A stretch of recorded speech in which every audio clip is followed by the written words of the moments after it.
Hopefully we're all doing good today. Hopefully we're all doing good today. Shoo shoo, shoo shoo, a promise. What genre is the band? Beats me. I've been getting recommended this band for a while. And I didn't get recommended this record at first. I got recommended Girl with Basket of Fruit. And I was actually very close to checking that out at one point, but I didn't. However, I saw other people telling me that this album is actually one that's like more accessible for them to get into and like a good record to like start off their discography on. So, all right, y'all know how it is here. We're gonna give our honest thoughts, our opinions on everything that just takes place in the album. Give our analysis. So yeah, we're covering it mainly today because it was the second album that got the most votes on my poll on Patreon. If you haven't seen my Patreon, I do all my live streams and my uncut reviews on there. We have a very very clothed man on the cover. Sad pony gorilla girl.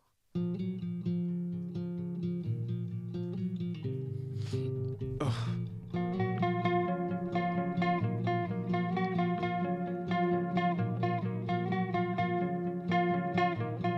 Boy, you say that I am your secret love. You say to be quiet, but I wanna tell the whole world. Oh god.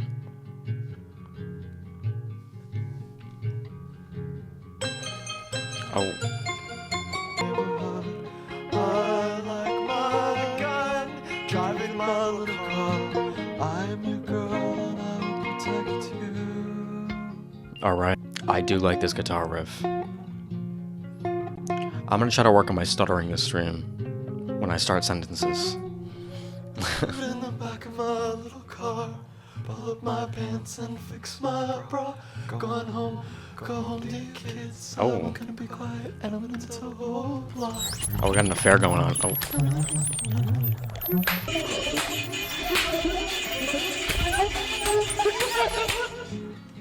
All right.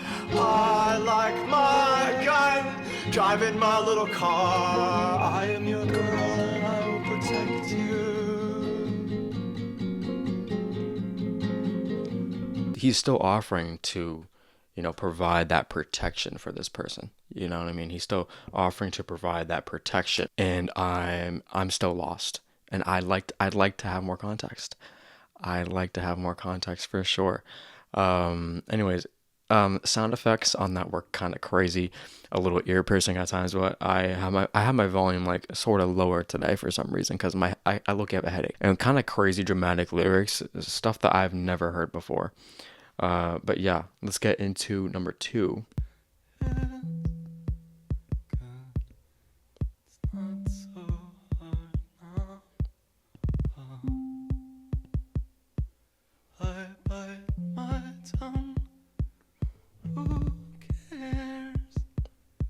For real, who cares? Oh.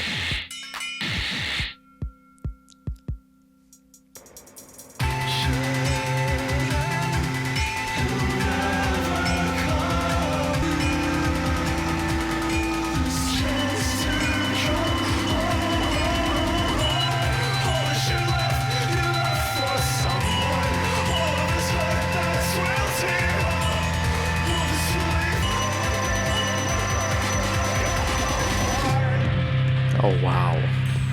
Oh wow.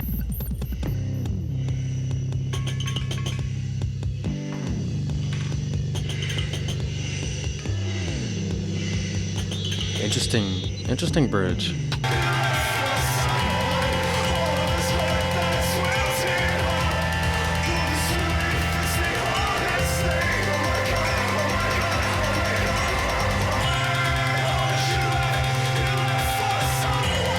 I'm starting to get it. That chorus was amazing.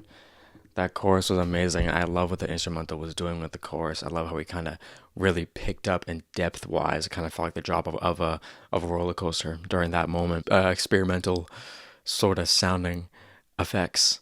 That kind of confused me a little bit. I was definitely confused during that bridge how we kind of just deleted the whole entire momentum that we had going, but we somehow got it back towards the end of the song right there.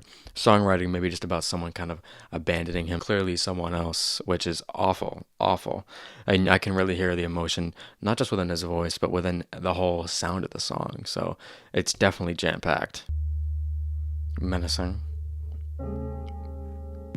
Piano with this? Piano with this bass? Interesting. That's a choice. Think about it before you spray paint. Don't worry, Mom. On the dumpster of the nursing home. This is uncanny. Shaking at the end of a cord. My leather daddy dancing very near. Like a little chickadee. Oh, what is happening? Oh, it's little ruddy duck.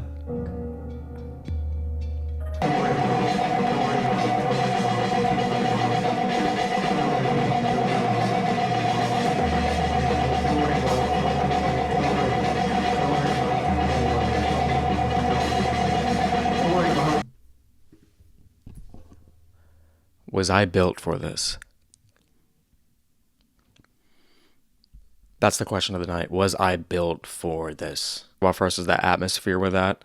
The way the vocals were kind of reverb made it sound like he was singing in a very empty room, a very empty space, almost an abandoned space. The way I picture it is that he's sort of referencing what he's doing sexually, and talks of his relationships like with his mom, and how those are kind of separate in his life, unrelated but somehow related.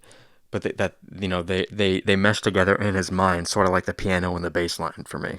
That's the only thing that I like am trying to tie together between these two. This record was definitely more raw than I thought that it was going to be.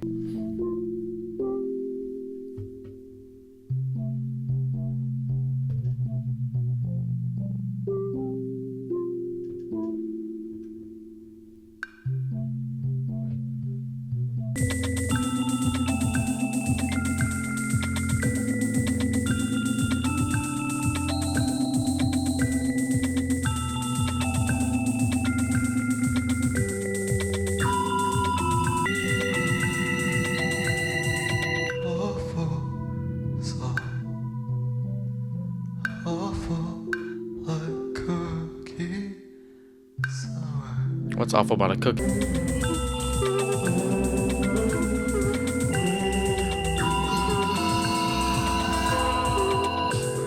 Cherry white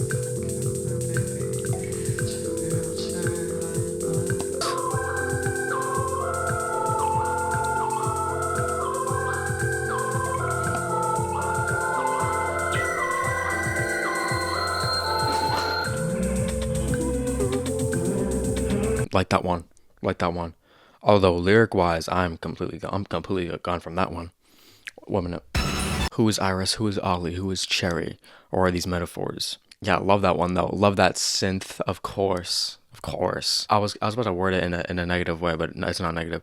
The way that we kind of get that repetition towards the end of these songs, it's kind of nice. It kind of just establishes everything, establishes the things that I don't know. Album sounds like being put in a wood chipper a little bit, but I do like how, we kind of space out the harsh elements between each other, so my ears aren't constantly getting bashed. Yeah, I love this band, but lyrically I can never figure out what they're talking about. Hey, you know what? Who can?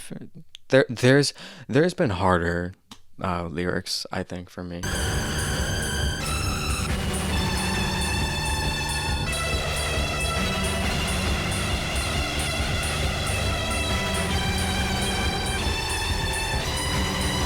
This one's a little harsher. It's faster.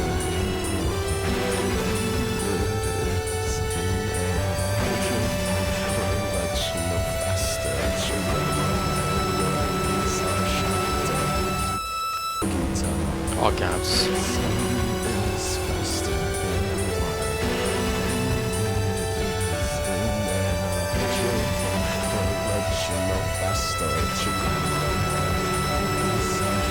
That was a short little burner. All right. Anthony Lloyd. Who? He took a 2-hour plane trip from his life's work. Most important story, sound is faster in water than it is in air. A hydrophone will let you know faster than your grandma and niece are shot dead. So maybe something bad is really happening to him. Grandma dead, niece is dead, and it's happening in Pink City. Who knows where that is? But still, I do like a lot how that sound was kind of hard hitting. And I mentioned earlier how these tracks do start off very shy, so that one was not shy. Yeah, let's get into this next song, which is.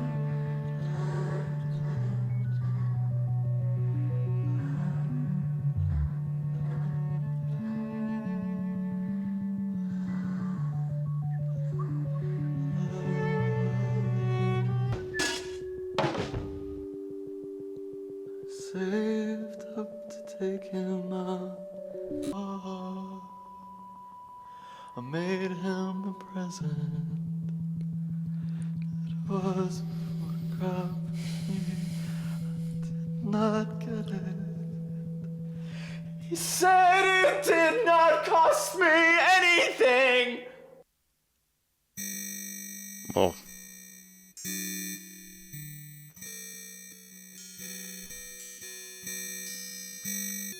Oh yeah, this album's title comes from Jamie Stewart's mother making him promise to not kill. Wow.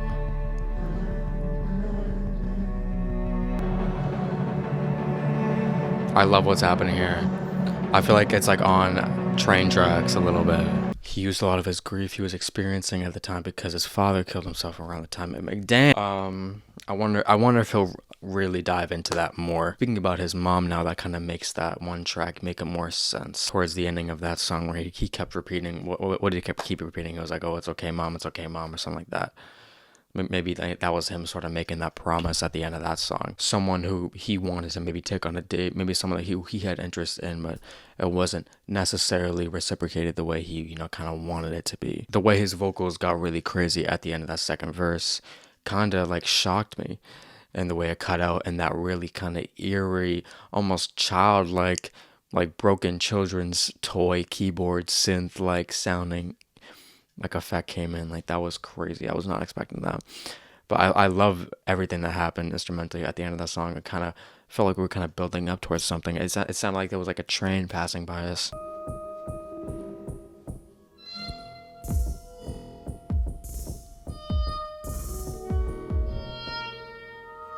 Oh, this one's starting low-key crazy.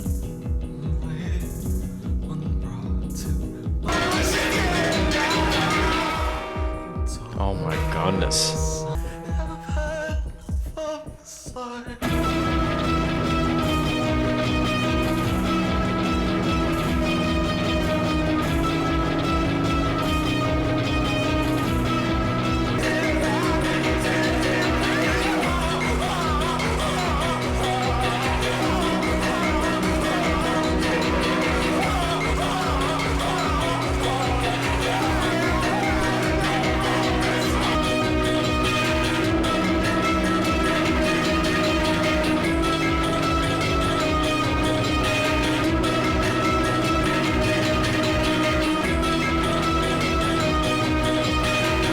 Alright, really got into the meat and potatoes. Just the way everything sounded on that was genuinely like terrifying. It was like really scary to me. Their albums have a ability to be genuinely harrowing, not something I hear done in much music. Yeah, it's hard to hear something that's it's like scary, and that's actually an aspect in like some albums that I love. I love hearing a little, scary moment, especially when it sounds good too, when the rhythm sounds good. Like, that percussion was going wild.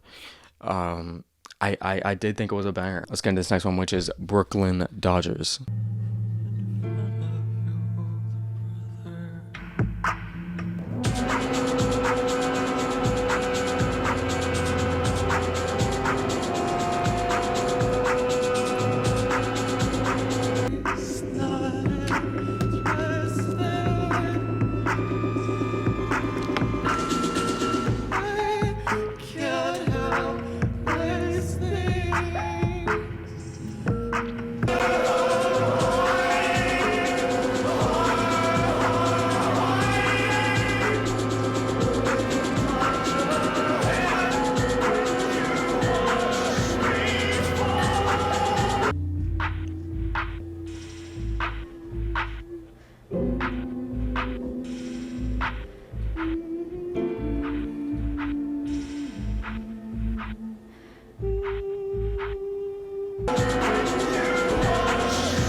funny enough, this is, in my opinion, one of the more accessible tracks.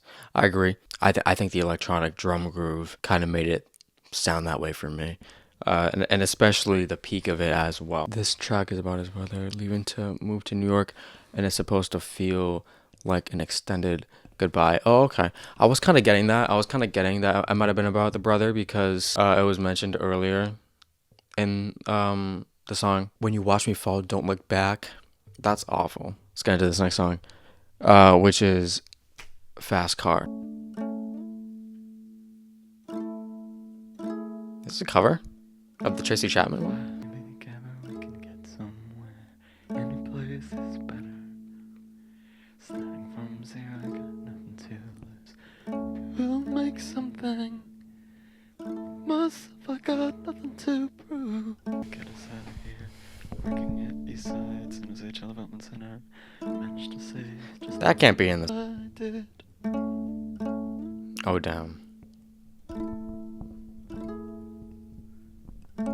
Got a fast car, but is it fast enough so we can fly away? We gotta make it. I had a feeling that I belonged. I feel like it's crawling inside of my ear. Be someone. We'll move out of the shelter, buy a big house and live in the suburbs.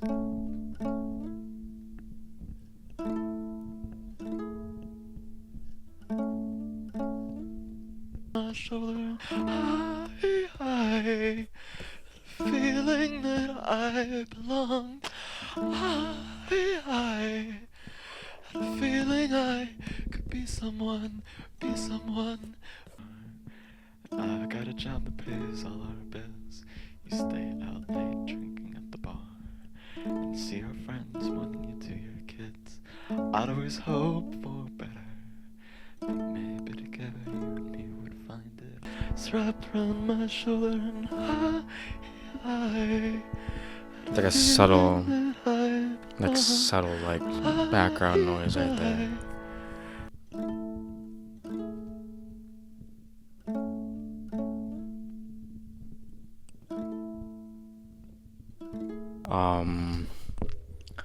Doing a lot of mental comparisons to the original, of course. I think Tracy Chapman's version. It's a bittersweet song. It's a bittersweet song. Lyrics kind of being the sort of depressing part about it, but the delivery in her song kind of makes it sound like, I guess, radio friendly. I feel like this one on here is just pure devastation. It's just pure devastation. It's like just the smallest amount of optimism possible within the situation. It's like 1%. Yeah, and honestly, it does fit very well into the album. I feel like the album is meant to represent the album cover. It feels extremely uncomfortable and personal, just like the album cover looks like. No, I agree. Looking at the album cover now, it makes a lot of sense. Anyways, track number 10 is probably the craziest title of a song of all time.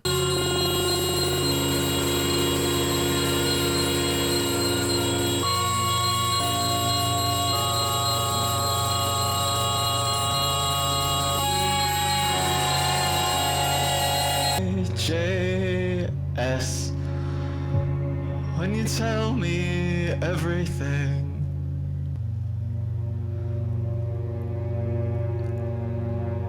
it will make me want to take it too far.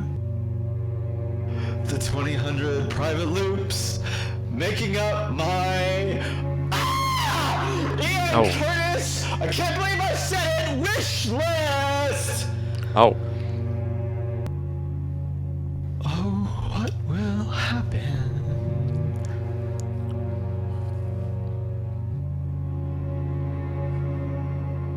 Oh, This is what terrifying. will happen?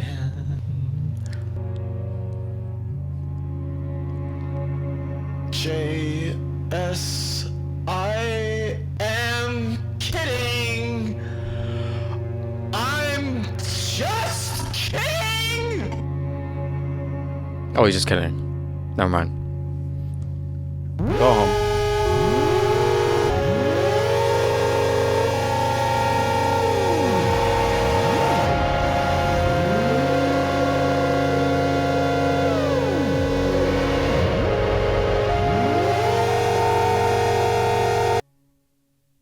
That was low-key a jump scare. Like, okay, so it's more of a list of things that you want to do but like won't happen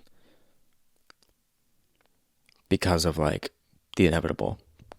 Because that's how like Ian Curtis is spiraling out. Well, they just dropped an album, so he's still alive. They're still alive. Whoops. Anyway, what a way to end this record. This was uncanny. As hell. Very depressing. Very depressing. I did not expect this to be as gut wrenching as it turned out to be.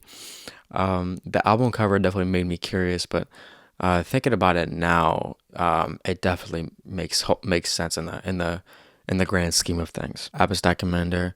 I like Blacks a lot. Brooklyn Dodgers was also very good, and the cover of Fast Car was devastating. So many production moments that sounded genuinely terrifying to me, and I haven't heard a lot of genuinely terrifying music ever. That's what I gotta say about this right now. Not much bad I can say about this record at all. Some of the sounds aren't for me, and it sounds so personal. I need to re-listen and learn more about their past and what kind of spiraled into this album being created. And yeah, I'm open to listening to their new album from this year if y'all want me to do that. Thank you for watching. All right, I appreciate you guys being here, sticking it out, and yeah.